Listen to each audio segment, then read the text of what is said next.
Hey, what is up, everyone? This is Bryce, relationship coach and men's group facilitator, here to throw an extreme challenge your way. I think you'll like this. So we all know that gratitude is good for us. It feels good. We'd probably like to live there at all times, but you might also know that it's hard. It's hard to develop gratitude. And part of that's because we're just surrounded by so many nice things that we kind of get conditioned to just expect that, right? I think they call it hedonic adaptation. That's one term for it. But one thing you can do, and this is the extreme way to confront our blocks to gratitude, is to go visit a really poor country. Get on an airplane and go show up there and just take note of what you see and how it feels being there. Like 7 or 8 years ago, I flew to Vietnam, and my plan was to buy a moped and ride from the south in Ho Chi Minh to the north, Hanoi. It's, I think, like 1,000 miles or so. And the point was to go through the backcountry of Vietnam and just kind of make my way. I was by myself, no service.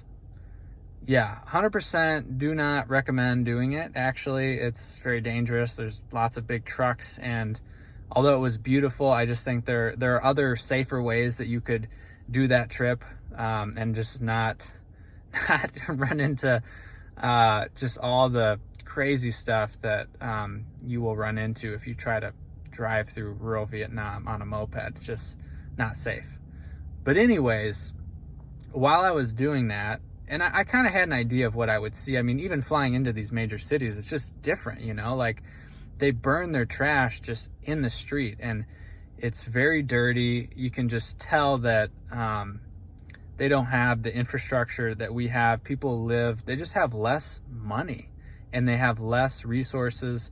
Everything is less clean. There's just a different standard of living. So that alone, you know, creates some like a reference point to just how good we have it here in the United States. But then going out into rural Vietnam and going through these villages and seeing little kids running around with no shoes on, probably because they can't afford them, and piles of trash.